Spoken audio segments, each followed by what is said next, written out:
તો જય માતાજી, જય શ્રી કૃષ્ણ અને રામ રામ બધાય મિત્રોને. કેમ છો બધાય મજામાં ને? તો હું મયુર બારિયા ફરી એક નવા વ્લોગમાં આપ બધાનું સ્વાગત કરું છું મિત્રો. અને હવે ઓલમોસ્ટ આપણે ઘઉંમાં બધાય પાણી નીકળી ગયા છે, લાસ્ટ હાલે છે.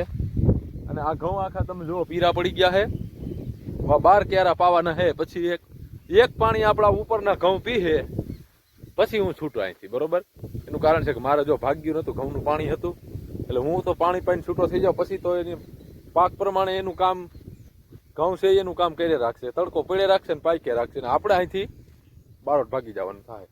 તો મિત્રો, ચેનલ પર નવા હોય તો ચેનલને સબસ્ક્રાઈબ કરી દેજો. ફેસબુકની અંદર મયુર બારિયા નામની મારી આઈડી છે, એક મયુર ઠાકોર વ્લોગ છે, એમાં ફોલો આપી દેજો. અને મારે અટાણા પોરમાં થોડુંક માંદણું છે ને, ખૂંદવાનું છે. જો આ ધોરીઓ દેખાય ને, જો ભાઈ આપણે આને 6 પાણી પાયા છે, તો 6 પાણીમાં બધાય ઘઉં એકદમ રેડી. બરોબર, પાકી ગયા છે. આપણો દાણો હારો જામી ગયો છે. હાલો તમને થોડોક આગળ જઈને એકાદી ડુંડી દેખાડું. આ જો હજી ઘઉં કેમ થઈ ગયા, તો આખું ખેતર આપણું પીરું પડી ગયું, આગતરા હતા એ. બરોબર, અને આ આપણા ઘઉં હજી એમને લીલા થોડા થોડા દેખાય છે. અને હવે મારે કામ લેવાનું છે. જો અહીંયા હાંડી મોટર ચાલુ કરું ને, એટલે આ કાયલનું તમે જો અહીંયા કેમ કરી નાખ્યું છે, તો આ બધું મારે આખું છે ને થોડુંક પાયર ચડાવવી જોઈએ એમ હતી, પણ અહીંથી ને હવે આ હંધાડી દીધું ને ભૂંગરું, એટલે આગળ જવાનું છે માંદણું કરતા કરતા. થઈ ગયા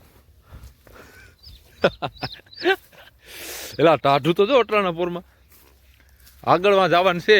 બરોબર, એનું કારણ છે કે એક ઠેકાણે બહુ ફૂટે છે, તો ફૂટે છે ને એ જગ્યા મારે હાંચવી જોઈએ. જો અહીંયા છે ને વાંથી આપણે હંધાડીની લાઈન અહીં પુગાડી દીધી છે, અને મૂરિયા ખોદી નાખ્યા પાણી. બરોબર, જા આન્ય થઈ કહો મને, તમે કહેતા છો કે આન્ય કેમ થઈ કોઈ છે, પણ અહીંયા પાણીનું ઢોરો સડે ને એટલે અહીંથી ધોઈ નાખે. અમે પતરું રાખ્યું હતું અને એટલું કડ જ ધોવે, એટલે પહેલાં મારે અહીંયા છે ને થોડીક પાયર ચડાવવાની છે. લેટ સ્ટાર્ટ ટુ માંદણું. માંદણા મારવાનું ચાલુ કરી દઈએ આપણે. થઈ જાઓ. આહા, ગાળાના લોંદા ઉડે.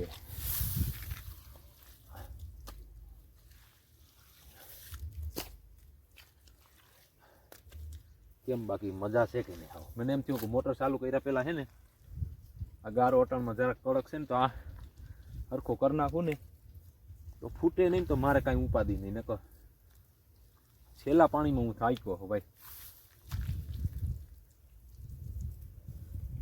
હા,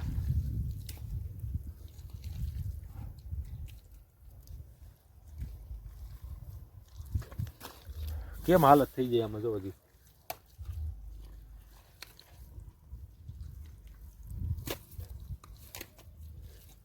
પ્લાસ્ટર કરતા હોય એવું લાગે હો.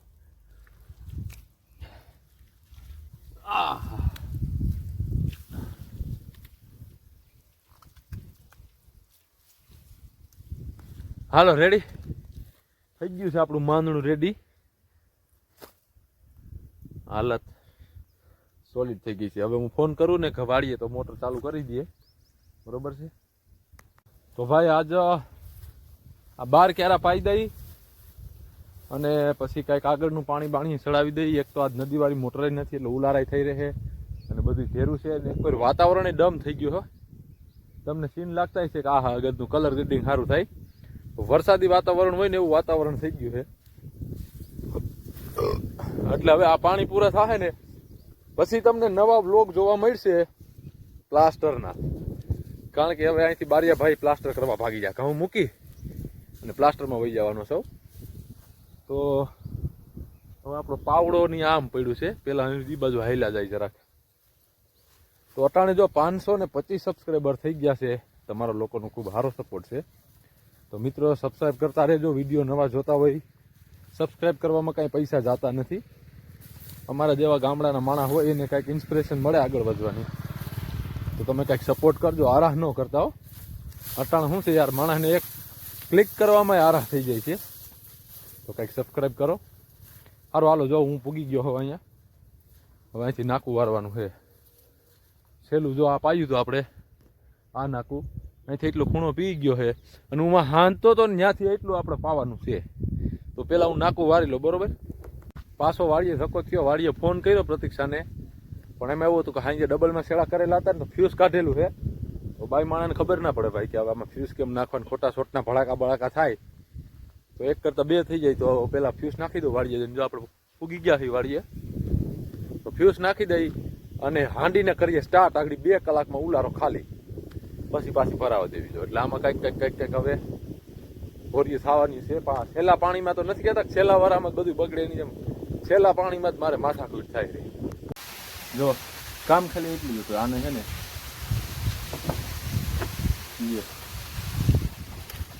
એટલો ફેર પડે, કેટલો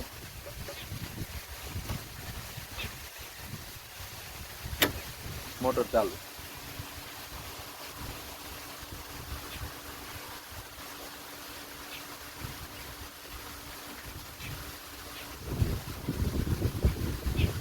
હાલ આપણું કામ પૂરું થઈ ગયું. જો ભાઈ હવે પાણી બંધ કરી દીધું છે. એનું કારણ છે કે હું તો કહેતો તો નો ઢરે, પણ જે ઘઉં પાકી ગયા છે એની ડુંડી હુકાણી છે અને એ ઘઉં હું વચમાં ચેક કરવા ગયો ને તો થોડા ઢર્યા છે.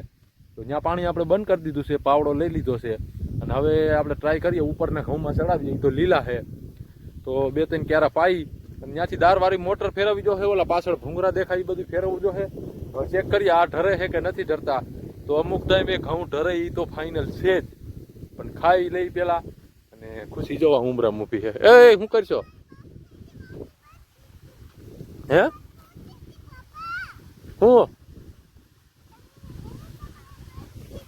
હાલો હવે છે ને ખાઈ લઈ, બરોબર. ખાઈ પીને પછી પાછું હેન્ડલ મારશું. જો હવે આપણે દારવાળી મોટરનું મોઢું ફેરવી નાખ્યું છે અને પાણી આમ ચડાવી દીધું છે ઉપર. તો હવે આવડા ઉપરનું લઈ લઈ. ઓલા ઢરે છે તો આ ઘઉં હજી લીલા છે તો આમાં હાલે એમ છે, સમજ્યા. અને આમાં અમે એક પાણી તો હજી કાઢવું પડે એમ જ છે. અને ઓલું પાવામાં આ જે કાયદેસર છે ને એ રહી જાય એમ હતું. તો એના કરતાં તો સારું છે. તો આમાં મેં પાણી ચડાવી દીધું છે. જો અહીં બાય પાણી આના ખેતરમાં નહીં તો હેઠે કરી નાખી લાવીને. હાલો રેડી. તો ચાલુ થઈ ગયું છે પાણી અને આમ ચડાવ્યું છે. આપણે પાવડો લઈ આવીએ મિત્રો. તો આ ઘઉં તમે જોવો, જો અહીંયા તો પાસે ઊભા એ લીલા દેખાય છે. અને આખા 7-8 વીઘાના ઘઉં છે ને ભાઈ. આ બધાય ઘઉં અત્યારે સમજી લો ને કે પોણા લીલા છે ને ભાગના પાક ઉપર છે. તો પેલા આને એકવાર પાણી આપણે આ દેખાડી દઈએ ને. આ ઉપર ના દેખાય ને આ ઘઉં થોડાક પાક ઉપર હોય એવું આપણને લાગે છે, પણ અત્યારે આને પાણીની ખાસ જરૂર છે, સમજ્યા. તો ચાલુ કરી દીધું છે આપણે અહીંથી, બરોબર છે. તો હવે હું પાવડો લઈ આવીને મારું કામ કન્ટિન્યુ કરું અને મળશું હવે નવા એક બ્લોગમાં. અને ત્યાં સુધી બધાને જય માતાજી, જય શ્રી કૃષ્ણ અને રામ રામ. અને નવા હોય તો સબસ્ક્રાઈબ કરવાનું મિત્રો ભૂલતા નહીં, કારણ કે તમારા સપોર્ટની ખૂબ જરૂર છે. તો બધાને જય માતાજી, જય શ્રી કૃષ્ણ.